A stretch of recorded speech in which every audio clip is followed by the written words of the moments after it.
So we're now on the second part of our session, and this is our first discussion with Professor Marc Ellis. So let me just give a short introduction. Many of you in this class have already met Professor Ellis previously in our classes, and so let me just introduce Professor Ellis. Professor Marc H. Ellis is a Jewish theologian. He's a professor of history and Jewish studies, formerly of Maryhill School of Theology and Baylor University in Texas.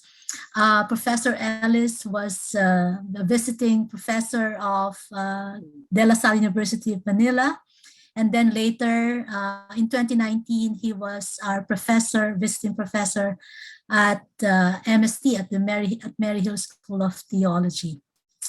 Professor Ellis has written many books, more than 30 books, and including the book which we are using for, which is not written by Professor Ellis, but it is about his scholarship. There were 22 contributions by different academics and theologians about his influence, about his thoughts on the prophetic, on the new diaspora.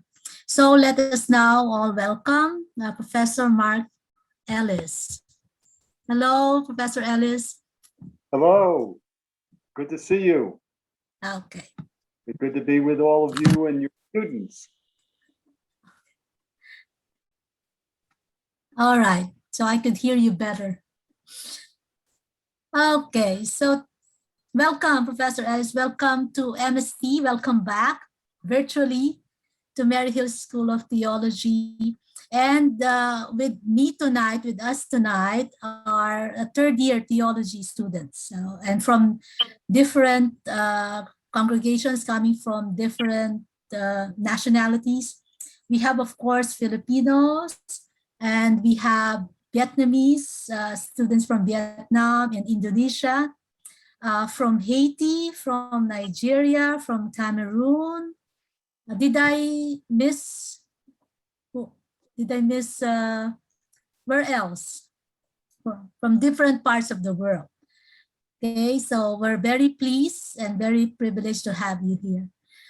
Okay, and this section is really a discussion, for the first of our discussions on the global prophetic. And we have read the first part, the introduction to the book, about your scholarship, and including the interview with you by Susan Schultz and Santiago Slabodski. So this is your fellowship. This was a part of the fellowship that was given to you in 2018. Is that correct? Yes. Yeah, okay. So before we go to the contents of the book, Professor Ellis, could you tell us about this book, which is it's in honor of your scholarship, and how do you feel about this, and having a book? I mean, very few now would have their own book that is in honor of their work. Well, I feel very good about it. And as you say, it's not a usual occurrence. And to have people from around the world comment on your work means that it's been of importance to them. And what was the most interesting thing for me about the book is their interest and why they found my work as a Jewish theologian to be important to them. And I think that's the most interesting thing to me. I mean, you read about yourself and you might have an ego sense of, great that they're talking about me, but in the end, it's basically an honor that other people have taken me seriously.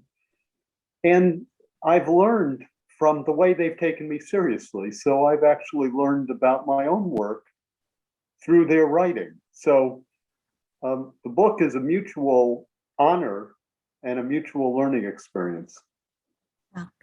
Yes, indeed. And there were so many contributors, including your sons, Aaron and Isaiah.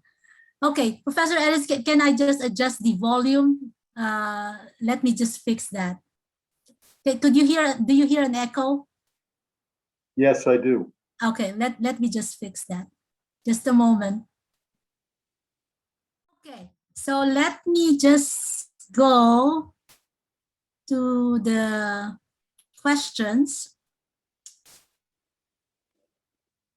So we were, before you joined us, Professor Ellis, I was talking to, you were discussing about Justice in the World, the document that came out in 1971. And I think I have to mention to the class that you were, when you were still teaching at Maryhill School of Theology, that you have directed a program on justice and peace in Maryhill, and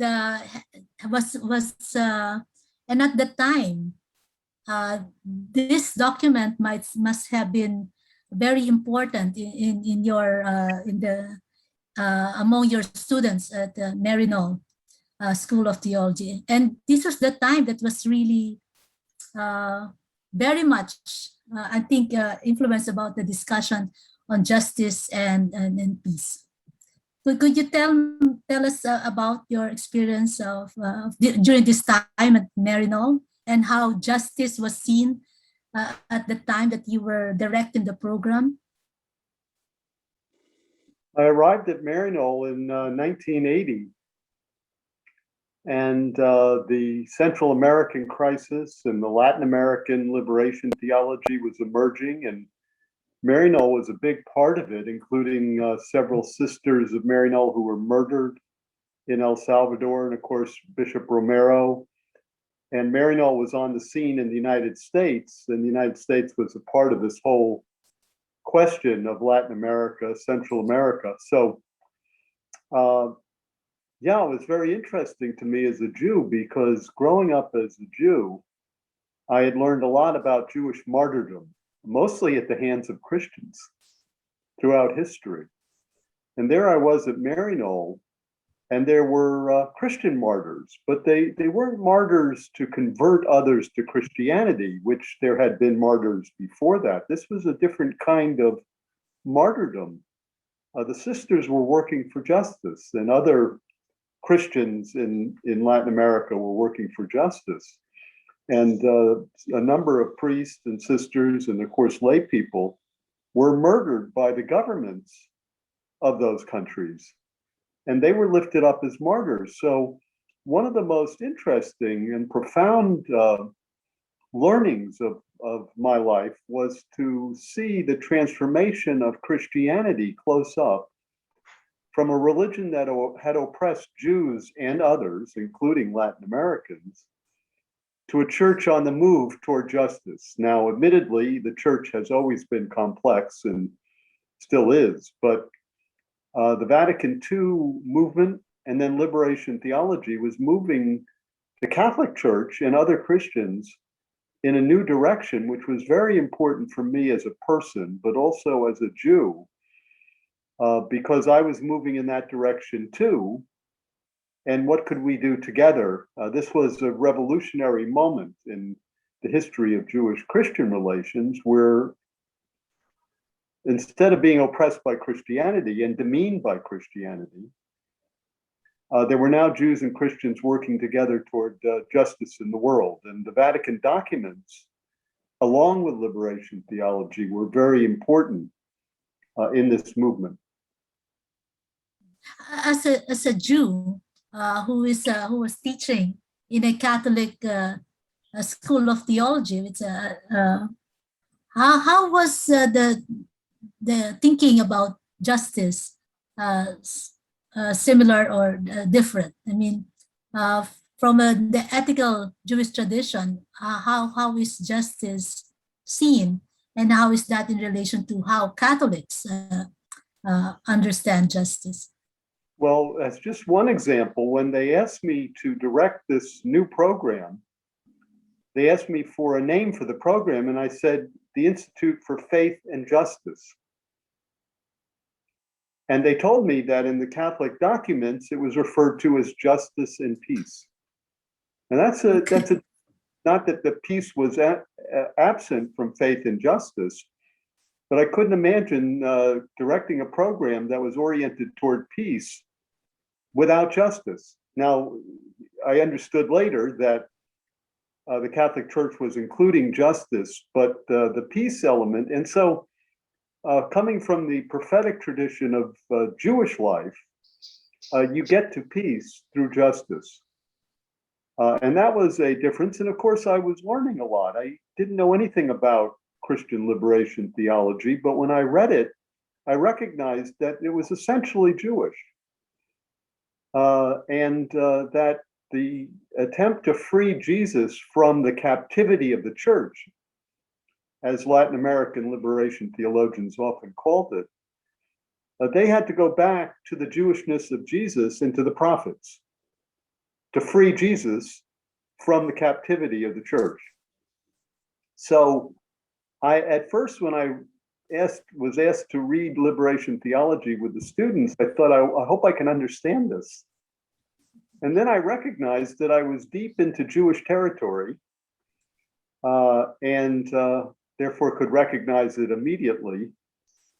So those two things, faith and justice, or justice and peace, I mean, they mean the same in a way, but the question of the prophets is justice first, which brings about the possibility of peace. And then the second was the recognition that this Christian transformation, a revolutionary transformation, probably the deepest transformation in the history of the Catholic Church, was toward the Jewishness, to the prophetic, to Jesus as a prophet. Which is, I think, a good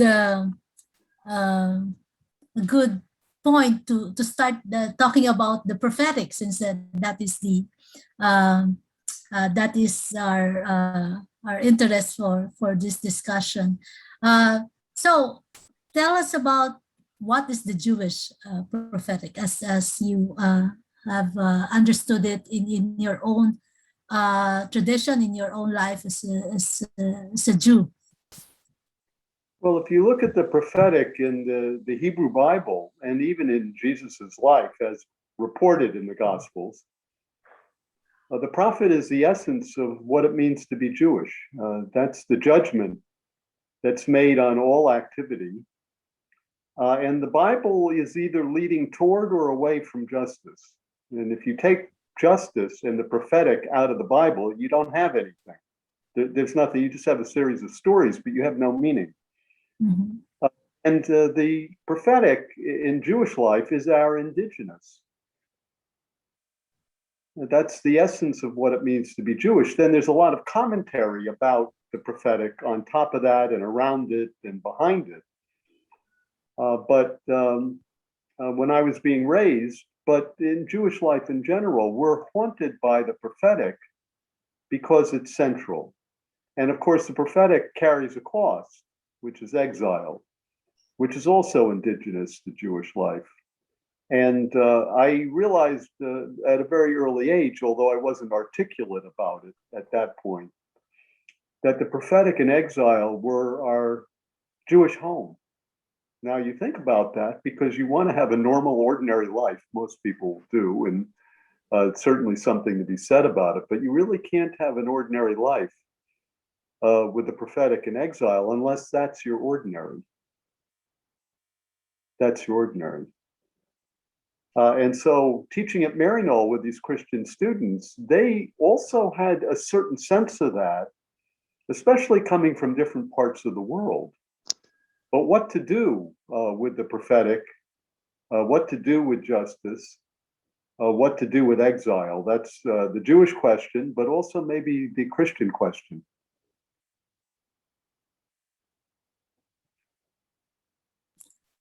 Okay, thank you for that, Professor Ellis. And at this point, I would like to, open the floor for some insights and questions from the students. As we're talking about justice and peace, and now the Jewish prophetic as the indigenous. I'd like to ask if there, at this point, are there questions or clarifications from the students about what's so far, what Professor Ellis has been uh, uh, talking about, have been discussing with us.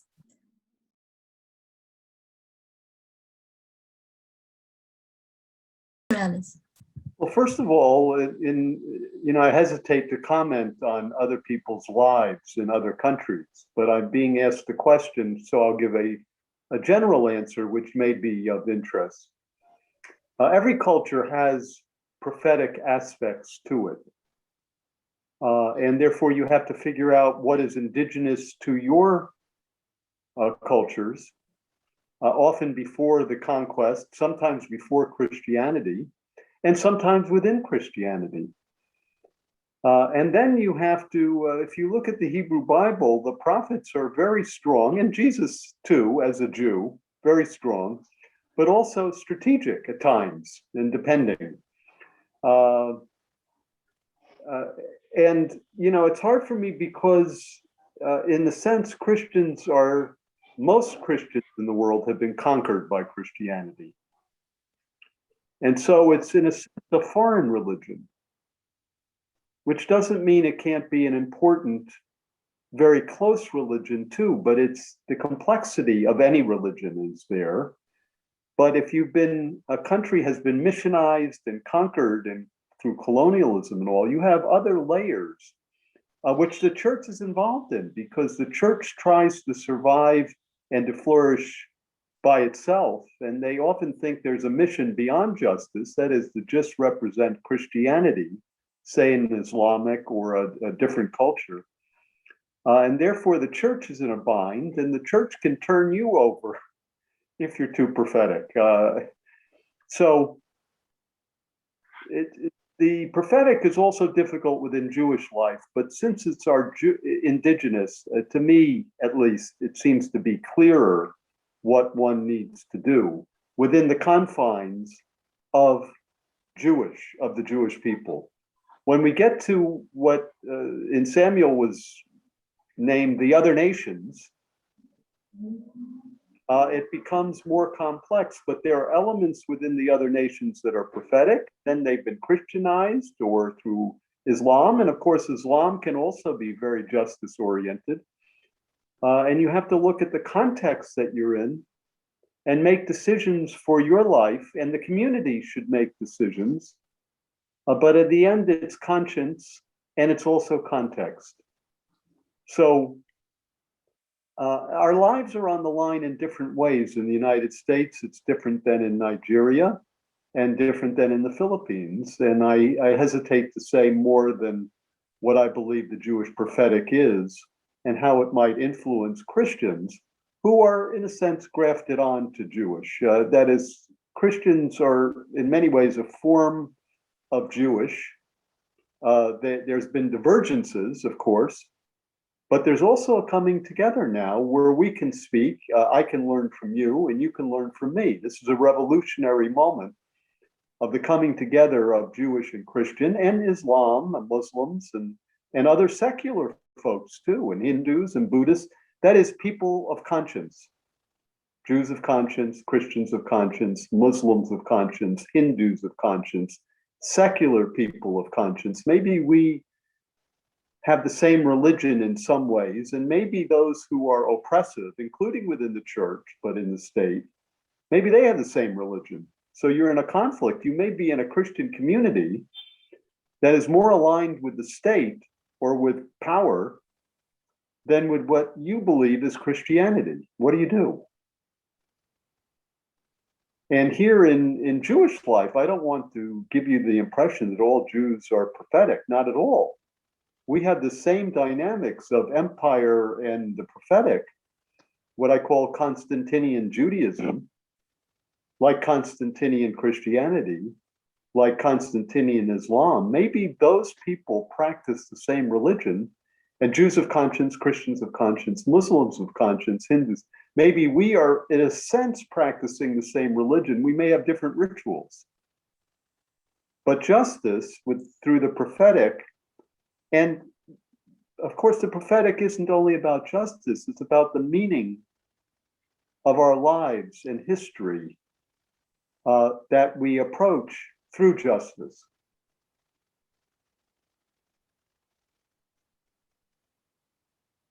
Okay, let me just get that point. The prophetic is not just about justice. Yeah, of course not. The justice way of calling the people, the community, each other to a way which affirms each other's humanity. Justice isn't for justice sake. That's important in and of itself, of course, but it's pointing to something else. Justice is an eschatological sign of our common humanity and our common needs, and the fact that if we can live ordinary lives, we can feed ourselves and help feed others, and we can be healthy and help other people be healthy, that it enhances our human journey and possibly our relationship to God. But even our relationship to God is, from my perspective, not primary. God wants us to be good to one another, and that's the primary in my view. And justice is a key to that. But you can't have justice without compassion and without mercy. And that's all through the Hebrew Bible and, of course, through the Gospels, which might be seen as an addendum to the Hebrew Bible. And, I could easily read the stories about Jesus with the Jewish prophets, because after all, you can't understand Jesus outside his Jewishness. He just doesn't make sense.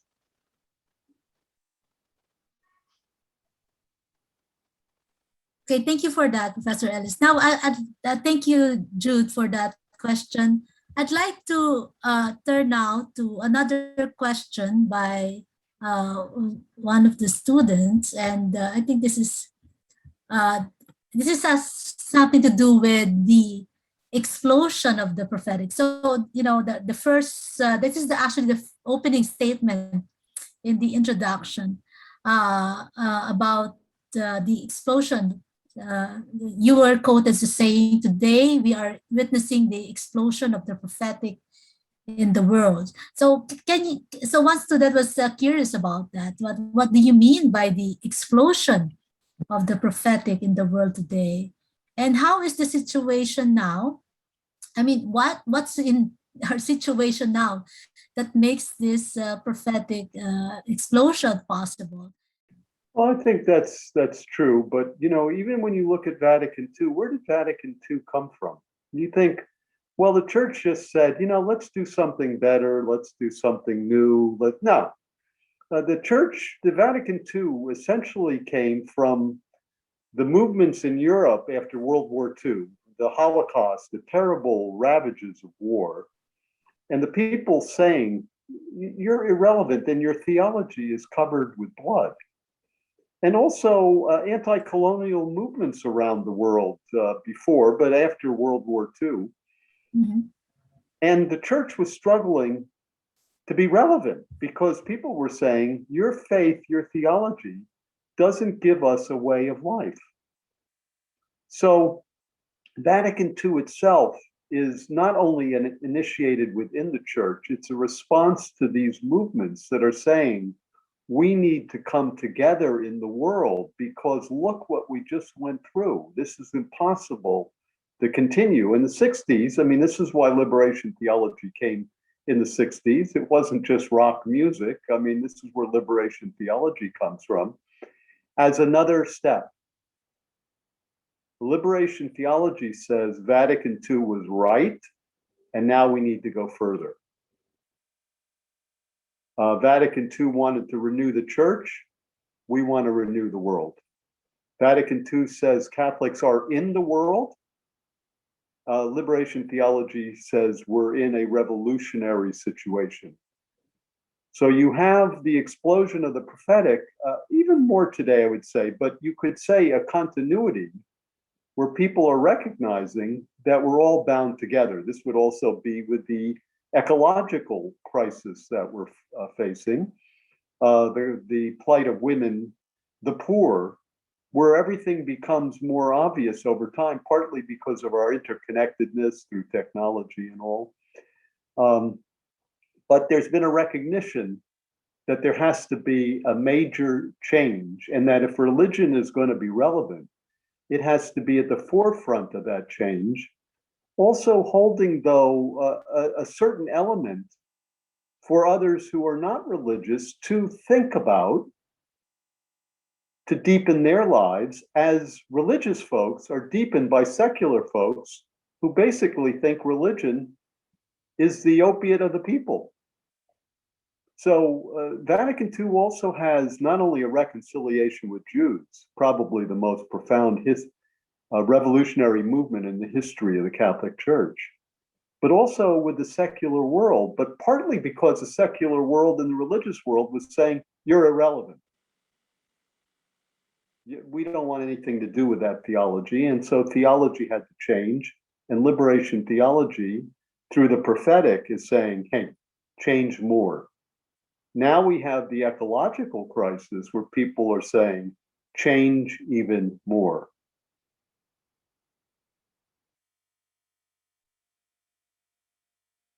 Thank you. Thank you for that. Very, very important insights. And yes, and so it makes me think of the prophetic as the one that always pushes us to do more. Because of what it's, as you said, it's a vision for humanity, and and that vision is really encompassing. That it's almost it's like it pushes you to always think beyond what is. So it makes me think of theology. So the Second Vatican Council says this: we should be a church in the modern world. The liberation theologian says that we are a church in a modern world, and there is a criticism about modernity. So it's a yeah. And I think that's important, because we need to ask ourselves, not will the church or will religion lead the change? It won't. But what can we contribute to the change? What's the difference between somebody who has a secular viewpoint or a religious viewpoint? And not to lord it over, using that term, not to lord it over secular folks. We've got the truth, you don't. No, that's old. But we have something to add and some deepening, as long as we're open to learning from folks who are of different religions or no religion, and maybe through both the religious and the secular, and the openness of one to the other and to different religions and different lifestyles, we can begin to move forward. But it's going to be a deepening crisis. Vatican II was way too optimistic, and liberation theology had its own optimism that the poor would lead the world out of its crisis. They won't. We're not going to be let out of our crisis.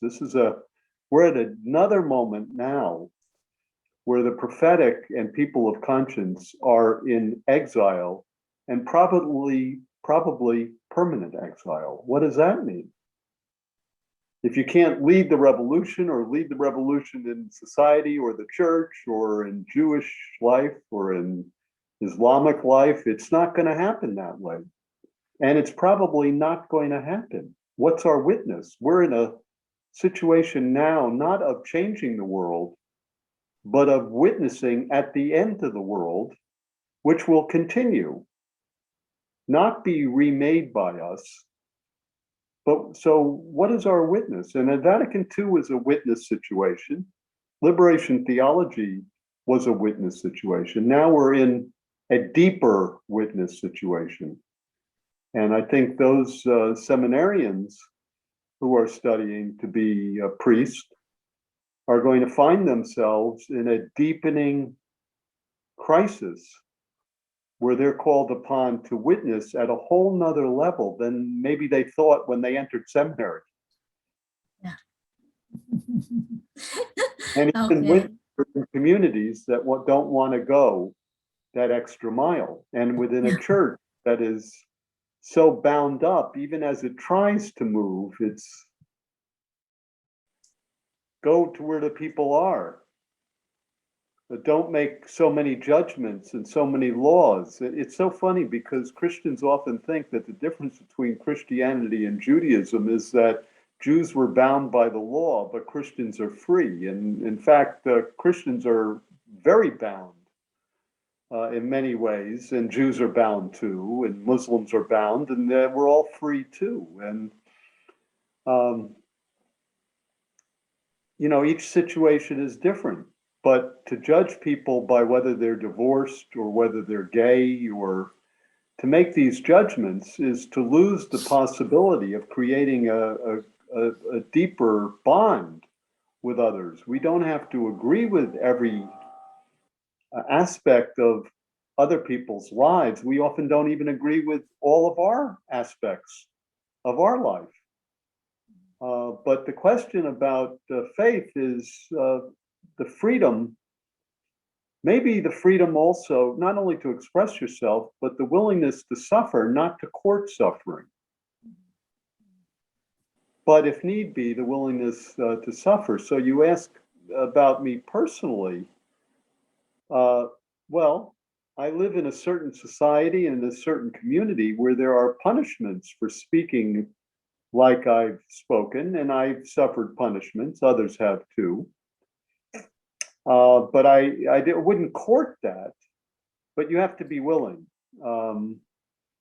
And I think Pope Francis, again, is a good model of a person in the church who's struggling to open up the church to others. But when you open it to others, you open it to yourself. When other people are freer, you're freer. So I would say I would limit the judgments and the dogmas. And often the dogmas are not dogmas, they're constantly reinterpreted for the context in which we live. And so that's our freedom to understand and to struggle, and sometimes even to suffer, without seeing that our voice has changed much in the world. This is another element of faith. But the faith isn't that my voice or your voice will change the world. It won't. But our faith is that speaking our voice is central to our humanity. And how we pray and how we relate to God in that struggle is up to us. That's not the final judgment.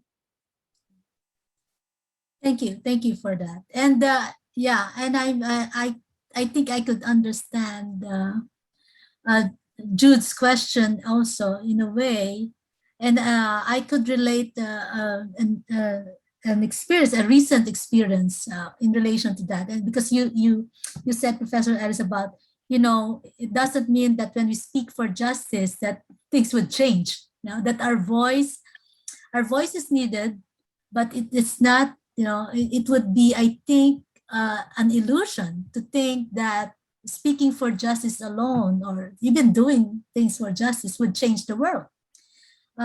Bringing justice is much more complex than just speaking and doing justice work. It's and the church, it's not it could not do it by itself.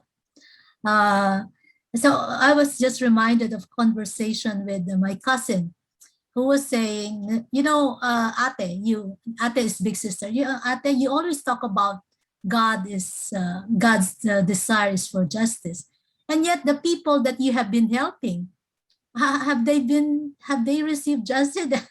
And I told her, to be honest with you, maybe most of them have not gotten. I mean, I still in contact with the farmers, with the workers, with the women that I have been involved with, and maybe 95% remains in a situation of poverty and injustice. But does that mean that my voice, what I did, is useless? I think that's really a matter of fidelity, fidelity to one's call. So, I yeah. think the word fidelity, which I've used, is the word, and that's what we can do with others. And the world is always changing, sometimes for better, sometimes for worse. And it may indeed change a lot toward the better over time, which we won't see, and it might change for the worse. Mhm. What is our responsibility? We can only be faithful in our time and in our way, and sometimes with others and sometimes alone. And this is the prophets. The prophets do not succeed in the Hebrew Bible. 98% and maybe 100% over time fail. The prophetic is a misadventure. It's a failure. And yet it's the center of our universe, our human universe, in my sense. It's the most difficult and greatest gift that Jews have given to the world, and Jews don't want it either. Who wants it? Yet we're haunted by it. The church is haunted by it. I mean, every mass that I've attended and as an observer is filled with the question of justice, even if the people who are saying it are not just. So why bother? Why do it? Why say it? Why try to own it? Why try to discipline it if it's not so important? The question of the prophetic is the most explosive question in history. It doesn't mean it will succeed. It means that it's a constant which we are haunted by, and which, if we come close to, if we embrace, and if we embody the prophetic, what else is there? Okay, that's wonderful, Professor Ellis. So, in relation to the to Jude's question, if justice is a choice, yes, it is a choice. But I think we can say that it's a choice to be faithful, and to be faithful to who you are called to be. Yeah. Okay, so thank you so much. I think that's the first for our first discussion that I think we really have a lot to digest just from this discussion, and we will do that. We will do that. We will continue to unpack all of those things that we have discussed now, and maybe ask more, and expand the discussion more. So thank you for Professor Ellis for our first session, and we will see you again next week. Okay, and thank you, and thank the students. I'll be back. Okay, thank you so much, Professor Ellis.